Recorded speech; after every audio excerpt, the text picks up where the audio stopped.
start, as is our custom, with our prayer and the pledge. Let's pray. Lord, we thank you for this day. We thank you that we have the opportunity to do the work of this community. We ask that you would bless our commission as they make decisions and that are in the best interest of our customers and our community, and give them your wisdom and guidance, as well as our management team and our local and state and national leaders. Give them your wisdom and guidance as they make decisions on behalf of our citizens. We ask that you bless this food, nourishment for our bodies, and bless us as we do your work. And as always, keep our employees safe as they go out and work hard every day. We ask these things in Jesus' name. Amen. Pledge allegiance to the flag of the United States of America and to the republic for which it stands, one nation, under God, indivisible, with liberty and justice for all.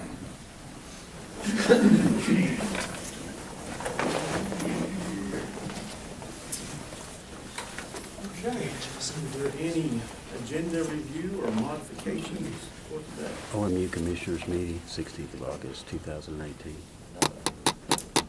Okay, our discussion agenda, we've got the city transfer policy schedules update, and I'm going to let Lynn give us an overview. We haven't updated the policy or the agreement, it's just the schedule we have to do annually. So we've updated the tables to check for compliance.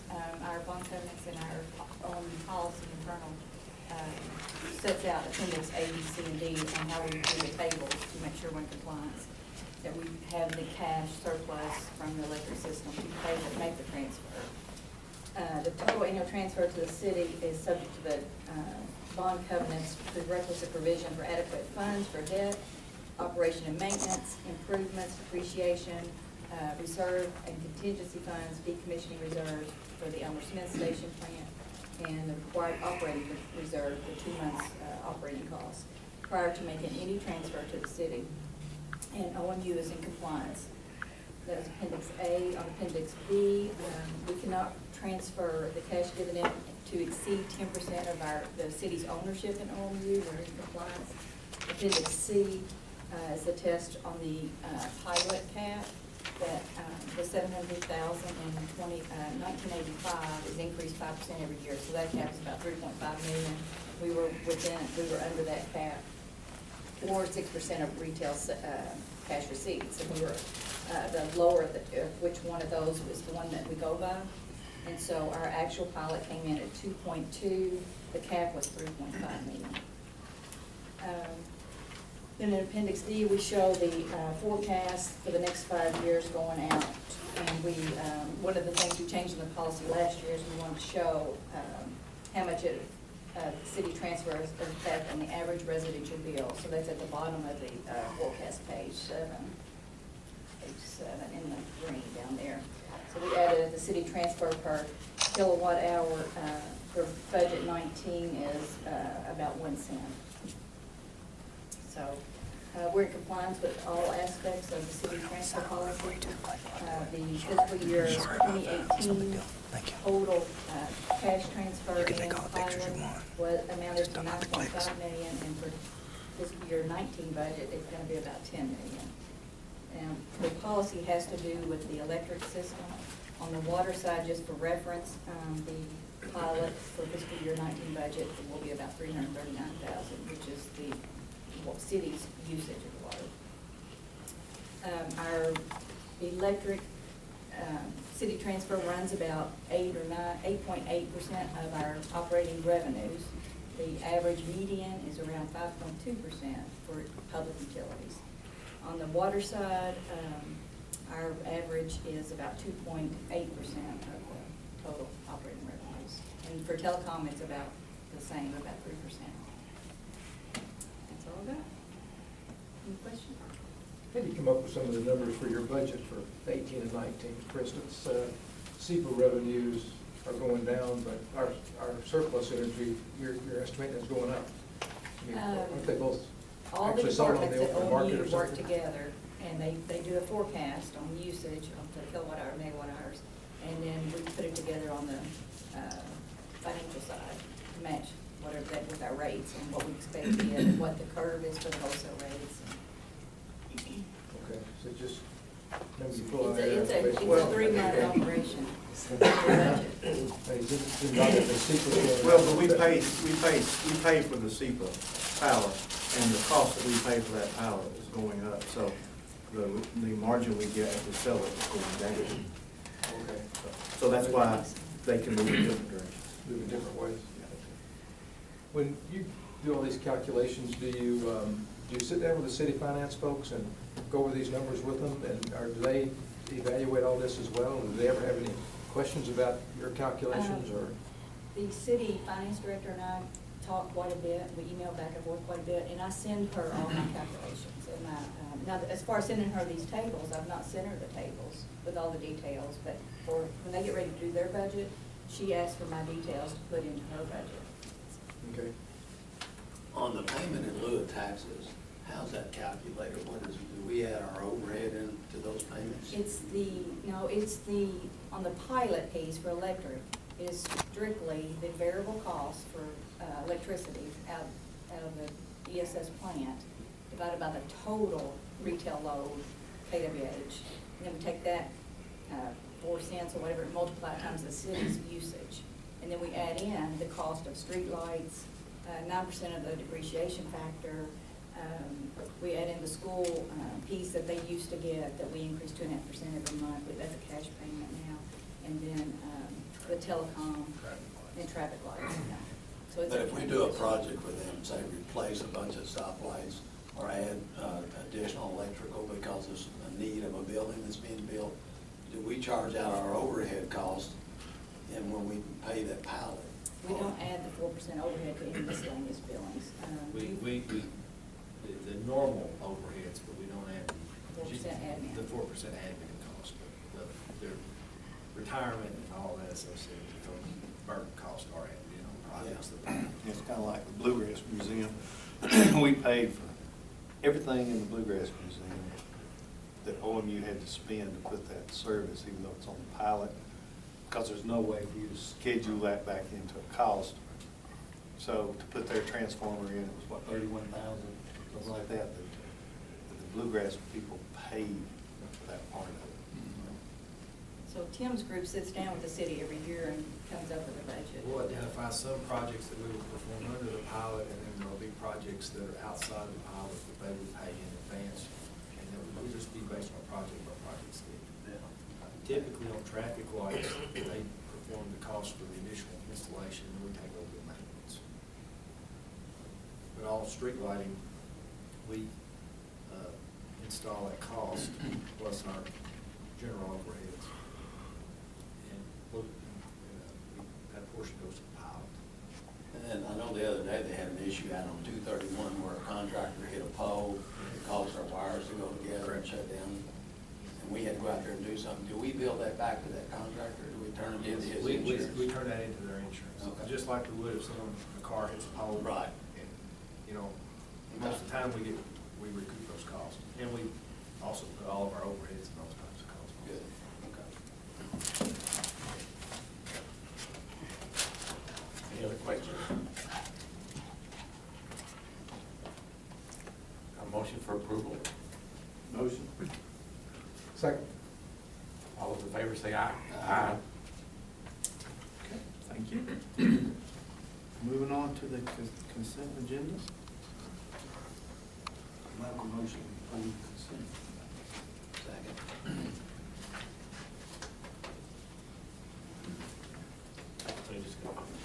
All those in favor say aye.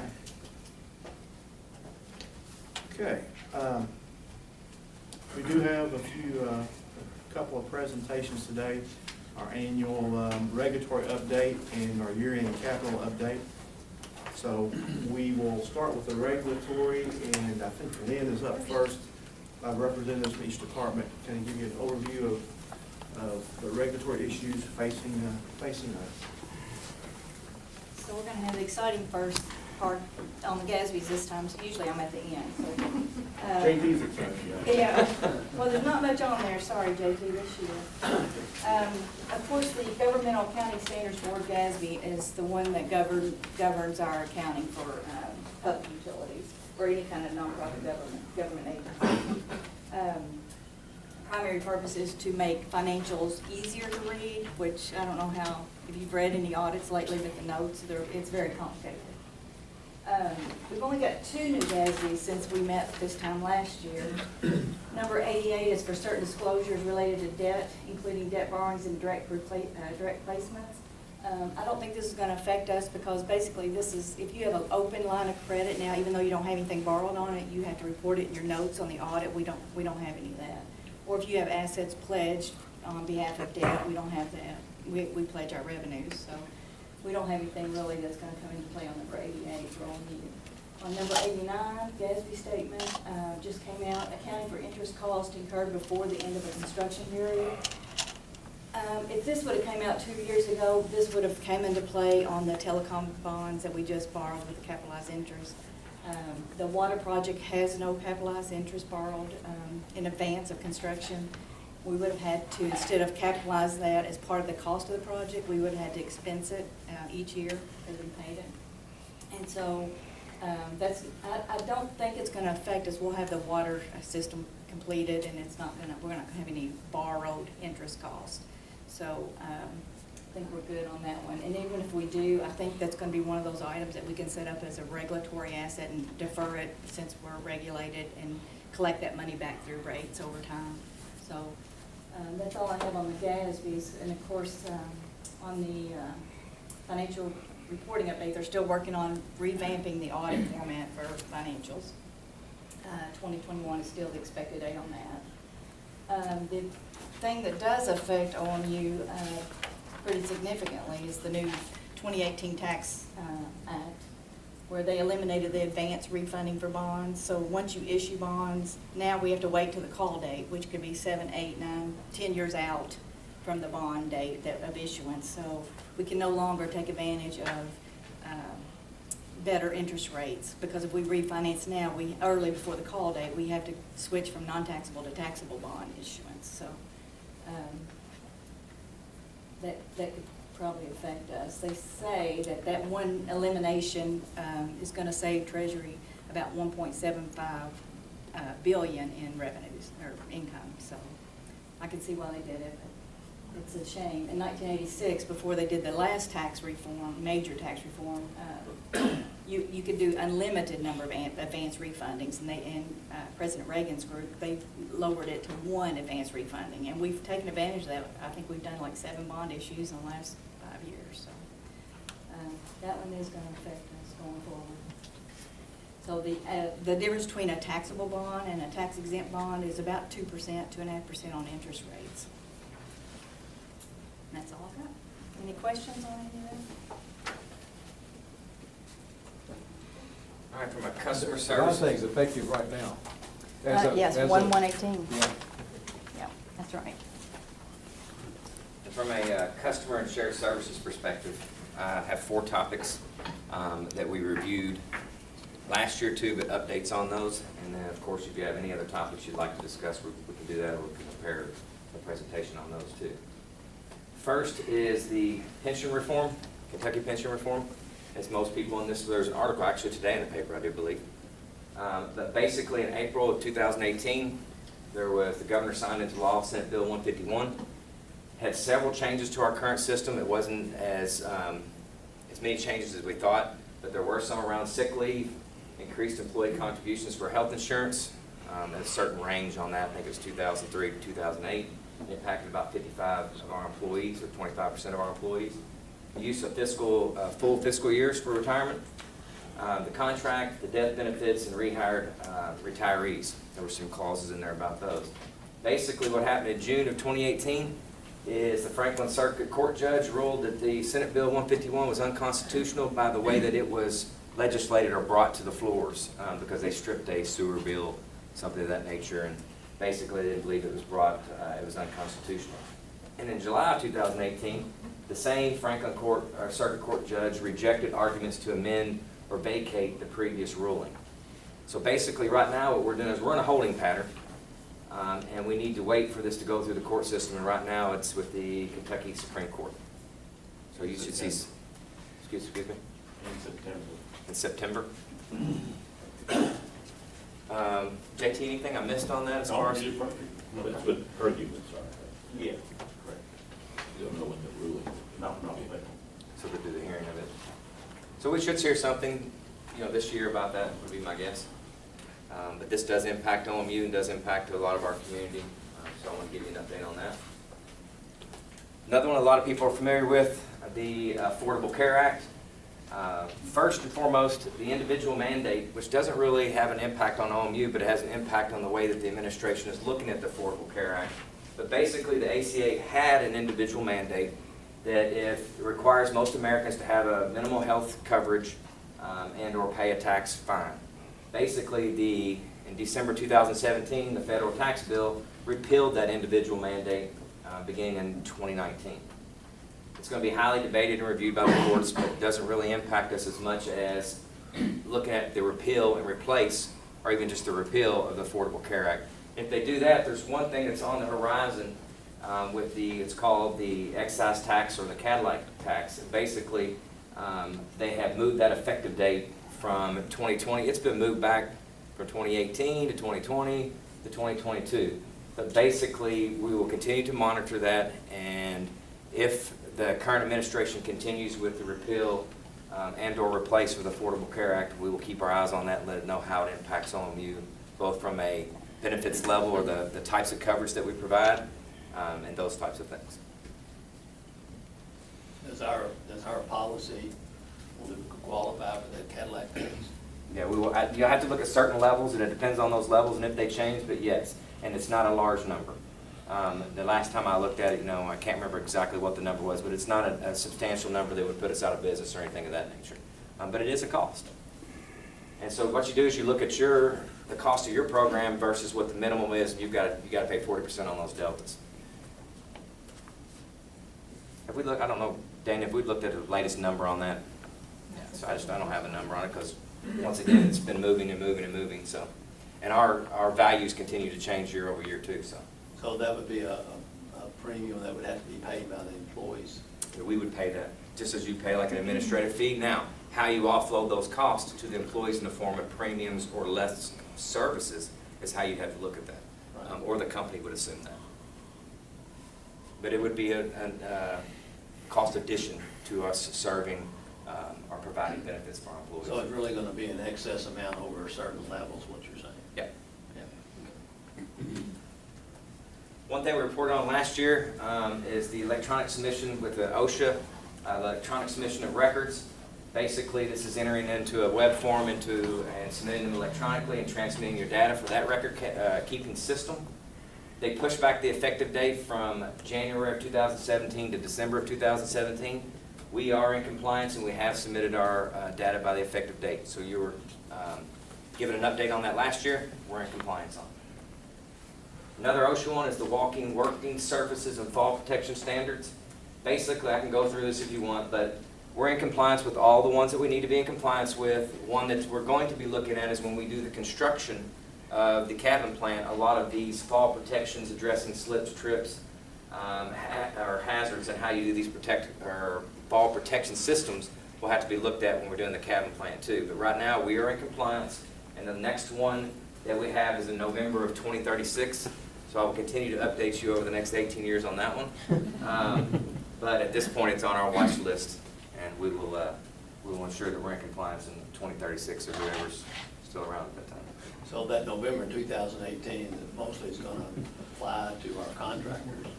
Well, we have some structures, but yes, you are correct. Right now, we've done the review, and all of ours are in compliance. Yeah, I've been talking about the construction portion of it. Yes, you are correct. Yeah.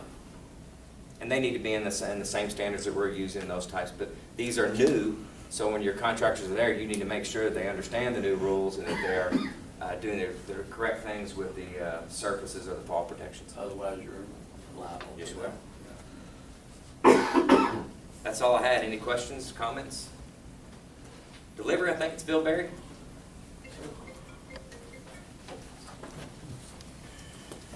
Morning, everybody. Morning. Main thing I'm going to concentrate on is our NERC standards, electrical liability.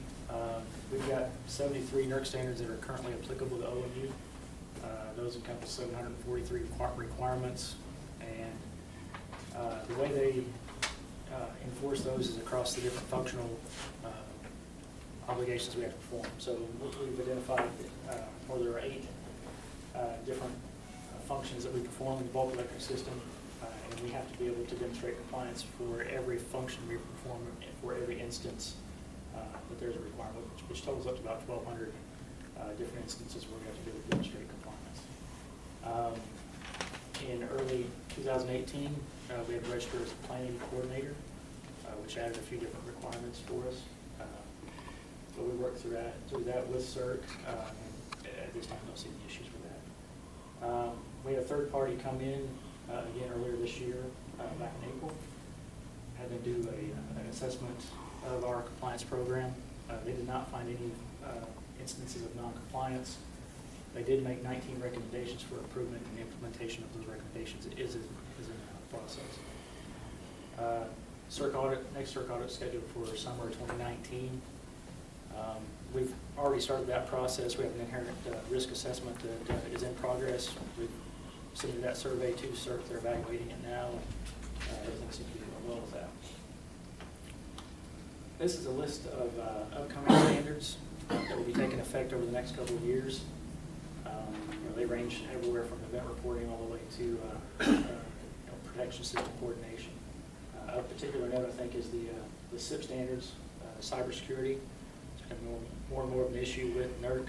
FERC has directed them to implement some changes to the current SIP standards, and so they're evolving as the industry evolves. These are projects that are currently in progress with NERC. FERC has issued directives to NERC to develop standards or to revise standards that are currently in effect. And again, modifying SIP standards as they progress, so cybersecurity is going to be developing additional standards.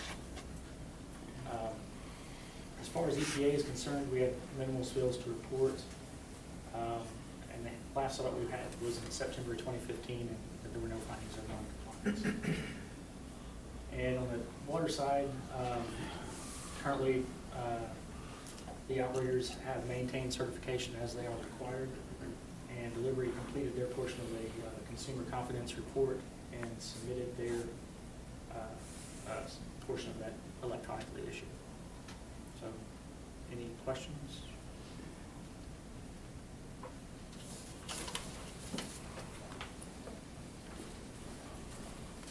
Thank you. Thanks. So I'll talk a little bit about production. Here. So we've gone through and we just this kind of just gives you an overview of all the different requirements. I'm not going to go through them in detail, but power production at a coal-fired plant involves lots of regulatory issues on the environmental side. So on the air side, we have all these programs that we are required to be in compliance with, and the bottom line is that we are maintaining compliance with all of our emissions limitations, our permit requirements for all those different areas on the air side. The newest one for us is the mercury and air toxic standards, the MATS. That's the last compliance project that we did, and we are in compliance with that. Mercury is a difficult animal to control, and we are working diligently on that, but as of right now, we're in compliance. The equipment we put in 2016 and have been operating since then is working very well. We've completed all of our annual relative accuracy test audits, and we monitor that. All the other air we monitor with continuous emission monitors. We're continuously sampling gas out of the stack. Mercury is a little bit different. We use what they call sorbent traps, that we have a sample running through a trap that traps the mercury, and we analyze those roughly 2 times per week at the plant. And then the other components that are under that rule are PM, or particulate matter, and HCl, hydrochloric acid, or acid gases, and we do quarterly stack tests with a third party for those, and we're in compliance with all those. On the water and waste side, our KPDS permit has just been renewed. We do have our new permit. It was effective April 1st. It includes the language that says that we're going to comply with the effluent limitation guideline, or ELG rules, that are upcoming via closing the plant down. as well as with the CCR, the coal combustion residual regulations. We have other compliance issues with on the water side is our prevention, spill prevention plan. We're in compliance with that. And on the waste side, we are still doing very well with recycling as much of that as we can. This calendar year, we have all of our gypsum we've been able to move it into the wallboard business. So we haven't had to put any of that into the ground in the landfill. So we're doing very well on that. This is a slide we've been putting in for the last few years just to give an idea of the magnitude of our compliance costs at Fort Smith. And you can see our annual permitting fees. We pay an allowance or an emissions fee for every ton of certain pollutants we emit. Our monitoring, sample, and reporting costs are about $1.5 million. We spend nearly $5 million on reagents to control mercury, SO2, and NOx. Our byproduct management, those things that we move out, handling those and moving those, about $2.8 million. And then our maintenance that we spend on our pollution control equipment at the plant is about $1.5 million. So you can see that's over around $10 million worth annually of compliance costs that we have at Elmer Smith. On the water production side, we have lots of drinking water regulations that we monitor and test, and we're in compliance with all of those. These are on various cycles where we do testing and analysis and reporting, but we do maintain compliance with those. We are in the process. We have a KPDS permit for the sludge lagoons out on the old bypass. That is a kind of a general permit that applies to all water systems that have the particular treatment we have, but it gets renewed by the state every 5 years, and then we have to submit our renewal. It's a fairly simple process, but that's in process, has to be done by this October. And then we have a lot of reporting that we do, and we have lots and lots of reporting on the water side, and the folks out at the lab do a great job of keeping track of that and getting all those tests done and reported. Upcoming, we talked about the ELG and the CCR rule modifications. Again, our compliance plan for those is basically it is to shut down Elmer Smith before the ultimate compliance deadlines for those rules come into play, which we will meet with our plan for June of 2020. On the water side, they are revising. EPA has been revising for quite some time and continue working on the lead and copper rule about how and how often and how we sample for lead and copper. We're expecting that rule to come out. We've been expecting it for a while, so at some point we'll get a new lead and copper rule, probably increase our sample frequency on those, what we expect. On power production, we do have our Title V permit. That's our overall air permit for Elmer Smith. It's a 5-year permit. It expired in October. It usually takes several months to renew that permit. Our application was submitted over a year ago for renewal, and it's going through that process, which this is a fairly normal time frame. We expect to have the final Title V air permit within the next few weeks. And then, of course, hopefully we will be starting in earnest the Gathering Plant Expansion Project. There's some fairly minor permitting. We'll have to get our final permit with the Division of Water and construction permits and those kind of things, but those are all good things to do. That means we're moving forward. I think that's it for the regulatory. Other questions? Kevin, let me ask you a question. On the OMU bill, when you see on there and it says NOx and there's a cost for that, when we close the plant down, will that go away, or is that do we have a bond issue that's tied to that cost? I think it goes away. There's some that goes out through 2026. I think it's 24. 24. We've got a fixed cost for depreciation and interest on the debt, and then we've got the variable cost that'll go away immediately. So that variable cost drops off, so it will go down, and then eventually when the debt's paid, it'll go away. Yeah, because there's a couple of those on there. Yeah. There's the, yeah.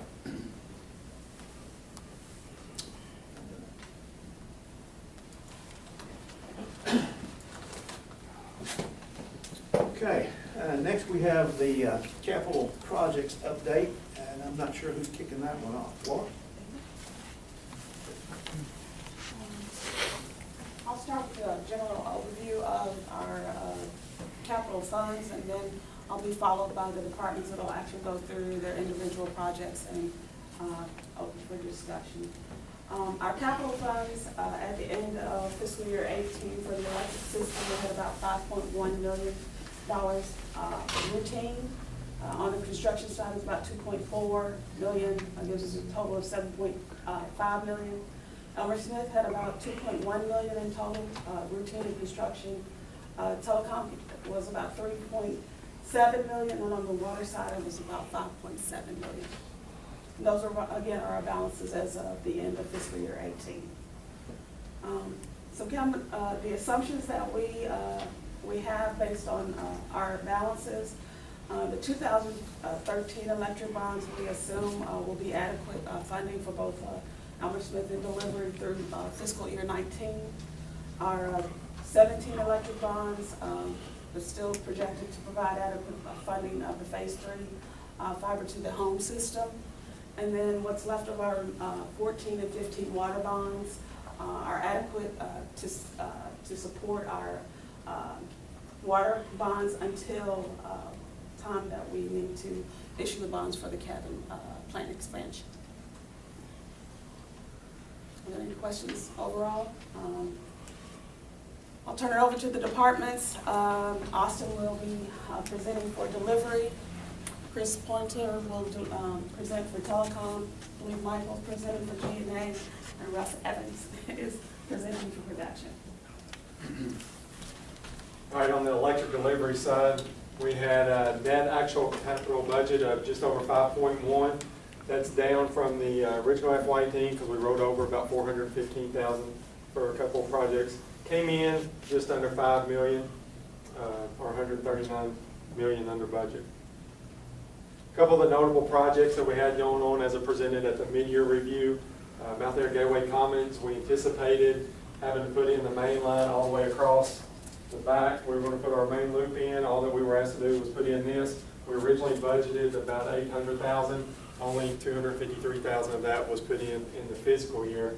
However, that was offset some by the pilot, because under the pilot, as we discussed earlier, we have to put in the street lighting through there. We were originally only going to take the street lighting up Hayden Road to some portion halfway, because that was what the original plan for the roadway was, but they decided to take Hayden Road all the way through. We ended up providing the street lighting all the way through there. So where we had only budgeted about $125,000 in street lighting, that came in at almost $410,000. The city did pay a cash contribution towards that of $77,000. The difference is in that is the agreement or the MOU with the city says that we'll install the standard street lighting. Anything above the standard street lighting, they pay the difference.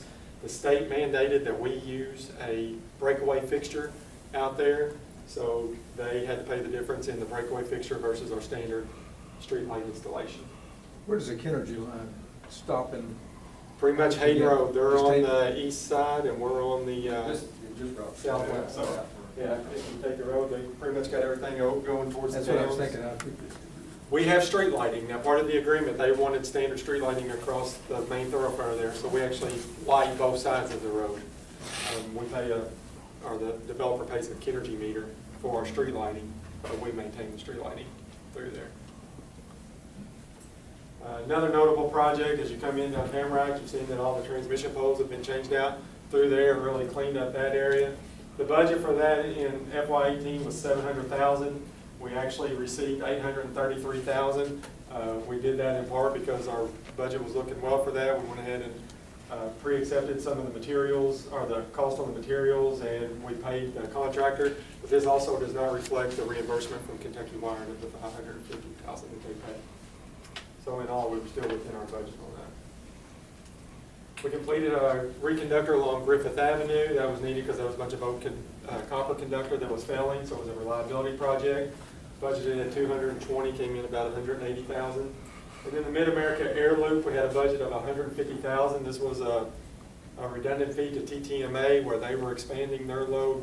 We didn't have enough capacity to provide them redundancy, so we put in a parallel circuit. In the midst of that project planning, we found out about Bluegrass Commons, realized we needed another breaker, so we just incorporated another breaker and built out the bay. So that's why that project's a little bit over. It was to be able to provide capacity for Bluegrass Commons. A couple of other notable projects are distribution pole replacement, budget of $800,000, just under $750. Replace several sets of 69 kV switches. That was a little bit over. That was mainly because of some rework we had to do at Plant 1 to get those new style switches to fit. Replaced two 69 kV breakers. They were right on budget. And the city pilot project, again, that goes back to predominantly the lighting at Gateway Commons. Any questions on the election? How much of the air park is in our territory? How much is any of that in Kennergy? Everything except for the Budweiser distributor, and that little tract of land that's right there where Southtown Boulevard was expanded is in OMU's territory.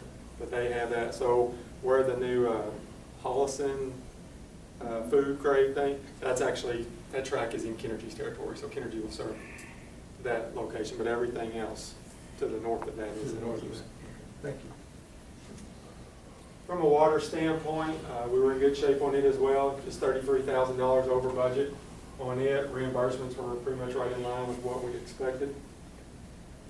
Several notable projects around Maple Avenue, Castleton, and Nelson. Those projects were budgeted at just under $190,000. Crews did a phenomenal job on getting those in at $127,000. And then our routine budget was $1.4 million. We exceeded that, 1.5. This was mainly driven by the service and meter replacements without new customers. Basically, that's replacing customer service meters, leaks. That's where we put most of our leak repairs, is with our customer service. Any question from the board? Okay. On the customer installation side, you can see that we were budgeted at $243,000, and the actual was $231,000, so we're a little bit under budget there. Fiber to home construction, segment number 1. We technically came in under budget for the year. However, I want to note that there's about $400,000 still outstanding that will hit this year's capital budget, so we were over just a little bit there. On the network operations side, as far as the data center, we did carry over some capital costs from the prior fiscal year for some switch upgrades, so that's why we're a little bit over here by 9%. And then there's some unbudgeted items as far as billable projects, some stuff that we did for Kentucky Wire and so forth. But overall, the budget was $6.7 million. The actual was 2.45-ish. So 9% under budget, with the exception of the $470,000. Any questions? You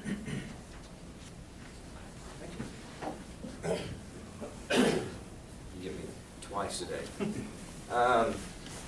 This will be for the general administrative hearing capital update. Basically, we had 22 projects. Bottom line is, we had a budget of $494,000. We spent $407,000. But of those projects, 17 that were budgeted were completed.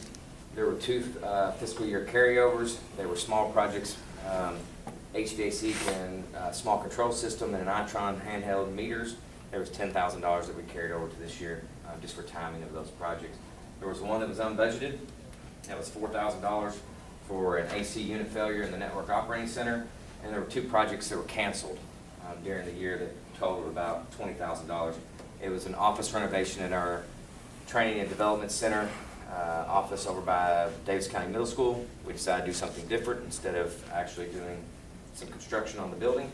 And then we decided not to paint the exterior trim of the customer service building. So those are the projects that were canceled. We take these projects at that $407,000. We take our projects within customer and shared services, also within finance and accounting. I look at them in different categories. One is the efficiency and reliability enhancements. We had 12 projects in there. They were anywhere from trucks, meter reader truck, software, servers, switches, forklifts, those types of things. So if you look at those, we had budgeted $297,000. We spent $281,000, so we're about 5% under budget. Security enhancements, that would be our CSC lobby downstairs and our camera system. Camera system, as you might see right now, they're still putting that in. We had some carryover on it. Basically, we budgeted about $50,000. We came in at 47, so we're about 4% under budget. But we are carrying $10,000 over this year, so we're trying to absorb that into this year's capital year budget. Routine maintenance, We had one project, that was the third floor printer. I don't know much about that, but it was under budget. The building maintenance, there were 5 projects. We looked at flooring, painting, the CSC parking lot cover that you see out here, or the little awning or the cover, our activity center roof, and some AC, HVAC. Basically, it was $110,000 budgeted. We spent $72,000, and it was 34% of the budget. And the reason we were under budget on that one is we found a very creative way to roof the activity center. When they came in with the bids, we were expecting closer to $50,000 for that roof, and it ended up being $20,000. So there's most of your savings there. So good job with the groups that did that. The 2 canceled projects, I already mentioned those, the painting and the PVC. Questions before we move on to production?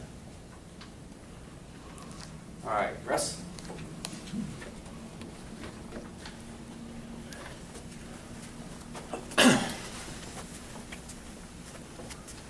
All right, on the production side, we had 2 capital projects budgeted for $595,000. One was the absorber damper. We came in at $354,000. And then we had a Unit 2 condenser exhauster project. Due to equipment delays, we had to carry over $185,000. The actual cost for the year was $47,000. The actual cost for the capital for fiscal 2018 was $409,719, with our adjusted budget of $409,000, basically right on. On the capitalized maintenance, we have 5 planned capital maintenance projects completed. Actual cost of $918,000. And then one unplanned capital maintenance project was the number 2250 fan motoring one, which ranged just over $80,000. That put us just 10% under budget of $113,000. For water production capital projects, we had 17 capital projects budgeted for just over $12 million. The actual cost of the 9 projects we completed was $379,000. We had budgeted $707,000, so we had a pretty significant variance there. We had 5 projects canceled. We came up with some creative ways and some things we didn't end up needing to do. The roof, we didn't need to do that much of the roof. Autoclave didn't need replacing yet. We found a way to get around doing the wash water system.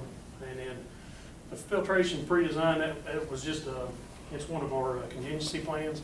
We decided that because of the creative way we came up with be able to feed clarified treated water, if we have a filter failure at Plan A, then we will have time to get us a filter put in place. Anyway, our budget for the canceled project was $247,000.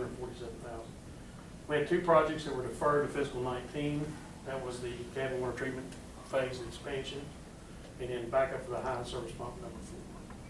So our total budget was that we're deferring is just over $10 million. We had one project partially completed, and that was the engineering part of the cabin plant. That is engineering and contract support management.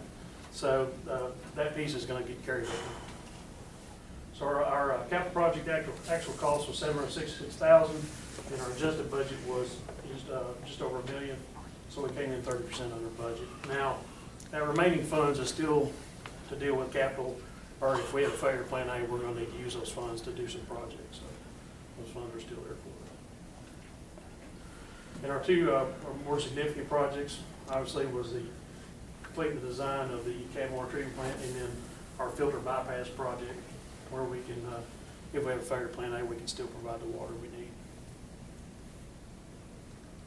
Any questions? Okay. Thank you all very much. General manager's highlights, July, from a temperature perspective and how it affected the markets. The July temperature came in right on the average. However, it was really a Jekyll and Hyde. July came in very hot, continuing the trend from June with above average temperatures. But the back half of July was lower than normal, so it came out right at the average. We did have a good run with our Elmer Smith in July. As a matter of fact, Unit 1 would have been on the entire month except for the water main break. We had to take it off. And Unit 2 was off. Unit 1 was off almost 4 days for the water main break. When we got water back, we brought Unit 2 back on first, so Unit 2 was only off about 2 days. And then as the back half of July cooled off and market prices softened up, we did take advantage of that to take Unit 2 off for some maintenance for about a week in the last week of July, first couple days of August. Given all that, retail sales, as Lynn will talk about, we're still above budget for July, and wholesale megawatt hour sales, we're right on budget for July. On the water main break, we are getting invoices in and should have a good number for the cost of that next month. The preliminary numbers we have, we are gonna be somewhere around $300,000 when it's all said and done, I believe. We've got most of the costs in. We still have a couple of things outstanding we haven't got the final totals on, so we're trending in that direction to be about $300,000. We'll get a final number to you next month. Since the last time we met, we did go down and present our water rate ordinance and bonding presentation to the City Commission. The second reading on that will be August 21st, so we're hopeful for a good outcome there. Also on that same note, earlier this week we did have our ratings call with Moody's, and I think that presentation went well. We also had our due diligence call with the bond counsel, kind of similar vein. And I just want to say that Lynn and her team, Jason and Jason, did a great job on that. I thought both those calls went well. They did get a very good compliment from the bond counsel on as doing the due diligence that, they rarely see feedback that is as complete and timely as our folks gave them. So they did a great job, and they got a very good commendation from those folks. And I get the impression they don't give out praise that much. So we are expecting from Moody's, the call I think went well with Moody's, we're expecting the release of the rating and the draft report on August 27th. So, any questions on that? All right, yeah, financial. We bombarded them with information. Okay, extra. Financials for July. Sorry, Lynn. That's okay. That's okay.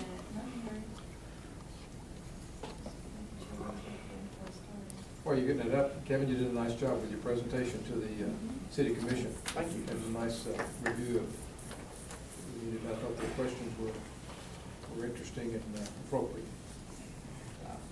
I thought it went fairly well. We'll see what we get next Tuesday.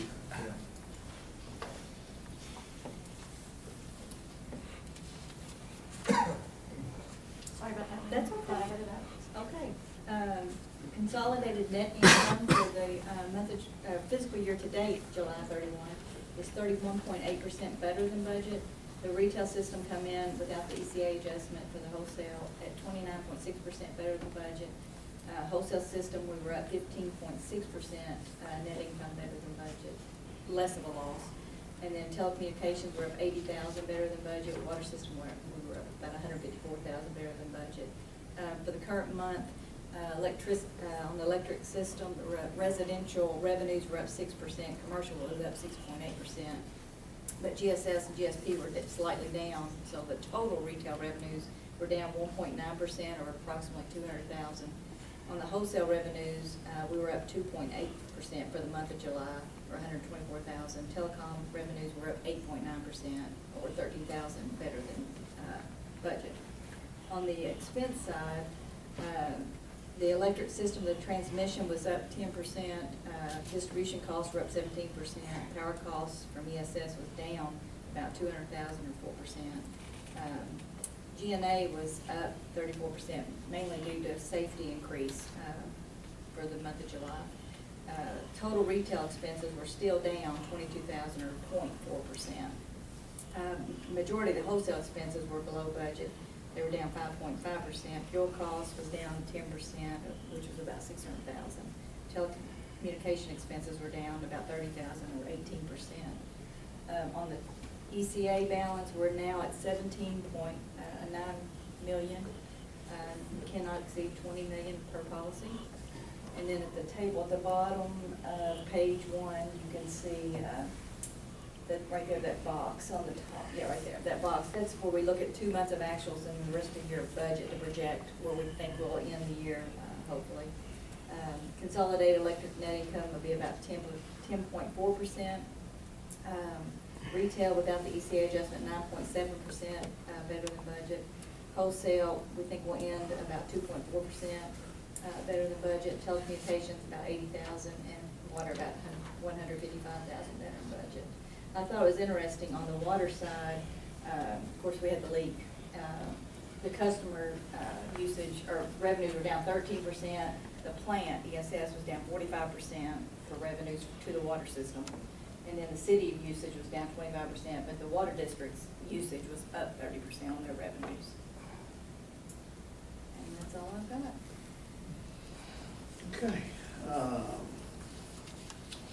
I don't think we have any items presented for action at a future meeting. We did have several governance items that JT got the pleasure of reviewing most of those.